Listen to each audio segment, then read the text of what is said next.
السلام عليكم، ازيكم عاملين ايه؟ يا رب تبقوا بصحة وخير. النهارده هعمل معاكم قراقيش بالعجوة، سهلة وبسيطة وسريعة وان شاء الله تعجبكم والطريقة تعجبكم وتجربوها وتقولوا لي رأيكم فيها ايه. قبل ما نبتدي الفيديو بتاعنا النهارده، يا ريت لو كنتوا اول مرة تشوفوا قناتي يا ريت تشتركوا فيها وتفعلوا زر الجرس عشان كل ما انزل فيديو جديد تشوفوه وتدعموني وتشجعوني. ولو عجبكم فيديو النهارده يا ريت تضغطوا لايك وتسيبوا لي كومنت في التعليقات يشجعني انزل لكم فيديوهات تانية كتير. يلا نسمي الله ونبتدي الفيديو بتاعنا النهارده. زي ما انتم شايفين دلوقتي يا حبايبي قدامكم ايه المكونات. انا هقول لكم معايا كيلو دقيق ومعايا نص كيلو سمنه، معايا ربع كوبايه ميه للخميره دافيه، ومعايا كوبايه لبن دافيه للعجن.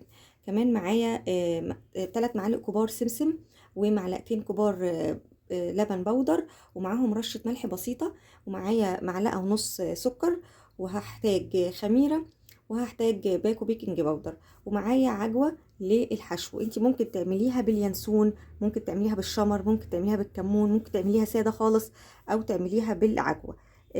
العجينه ممكن تعملي بيها اي حشوه، او كمان بالعجوه زي ما انا النهارده هعمل. يلا نشوف بقى هنعمل ايه مع بعض.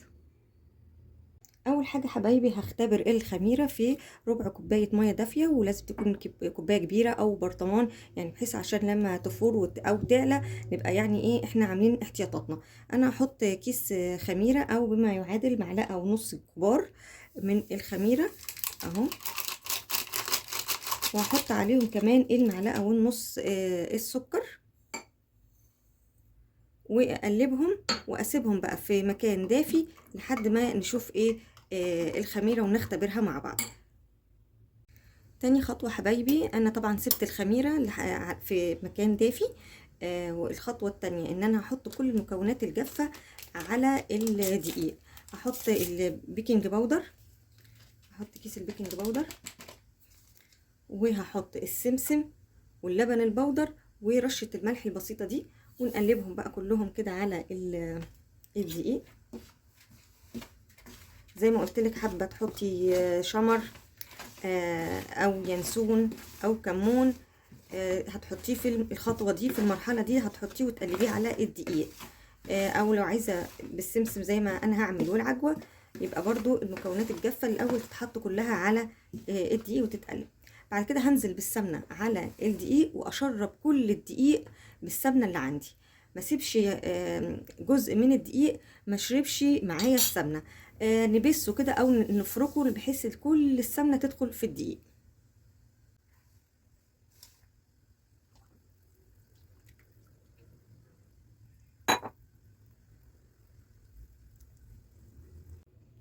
بصوا حبايبي، دخلت الزبده والسمنه في الدقيق، خليته كله يتشرب كده. حابه اقول لكم انا حاطه زبده على زيت.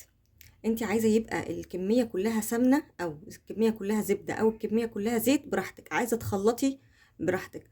انا حطيت 3/4 زبده وربع زيت. تمام. الخميره بقى اهي ما شاء الله اختمرت معايا وفارت اهي. هبتدي بقى اعجن بيها، واعجن كمان كوبايه اللبن الدافيه اللي عندي. هعجن بقى العجينه كلها كده والمها معاكم وارجع لكم تاني.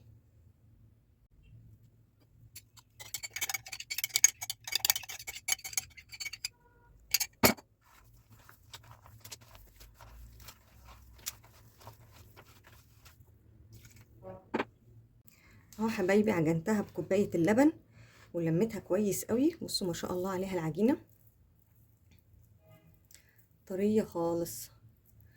طبعا هسيبها برضو لحد ما تخمر في مكان دافي، هغطي عليها يعني بستريتش وبعد كده بفوطه، ونسيبها في مكان دافي لحد ما تخمر، ونبتدي بقى نعمل الخطوه التانية بعد كده. بصوا حبايبي، بعد ما اختمرت بسم الله ما شاء الله عليها اهي، هبتدي بقى اخد منها جزء ونبتدي بقى نحشيه بالعجوه. بس اديها تقليبه كده واخد جزء. بس الاول احط بس كده سمنه او زيت او زبده يعني،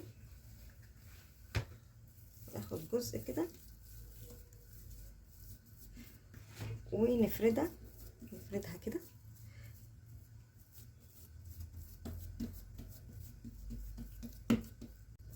هفردها بقى بالنشابه كده.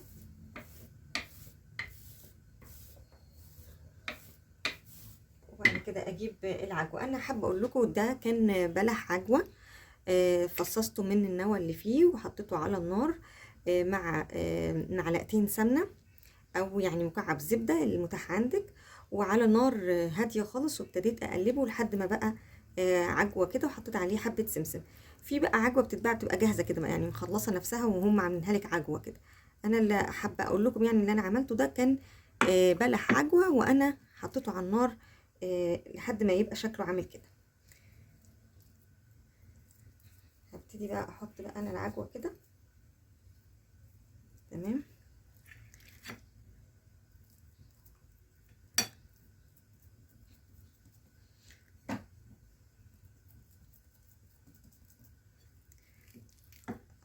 هنعمل الاول الشكل التقليدي العادي، وبعد كده هنعمل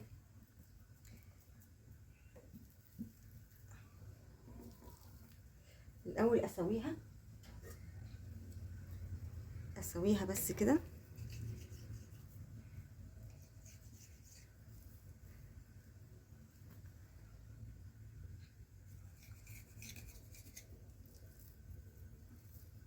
اهو.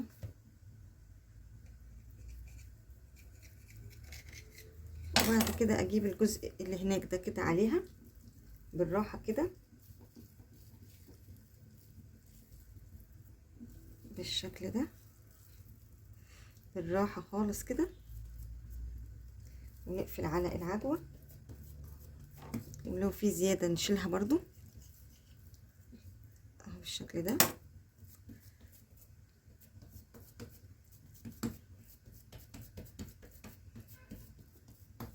ونبتدي بقى نقطعها صوابع زي ما ايه احنا كده متعودين، الشكل التقليدي خالص يعني للقراقيش.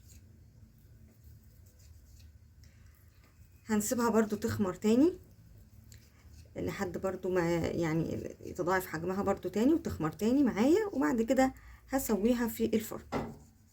نشغل طبعا الفرن على نار عالية على 180 اهي. بصوا شكلها جميل ازاي، ده الشكل التقليدي.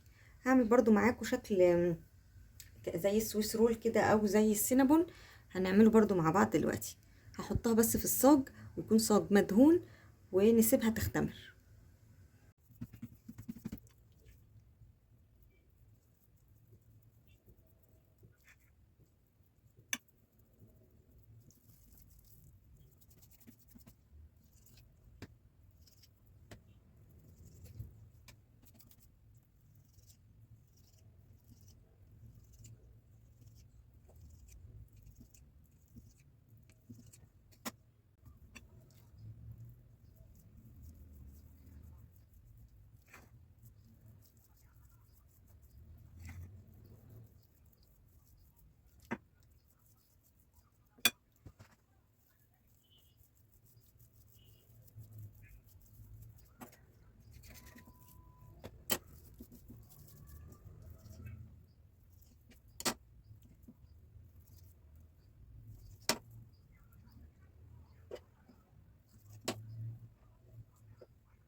بصوا حبايبي، عملت كل الصواني بالشكل ده ما شاء الله. عملت معايا 4 صواني.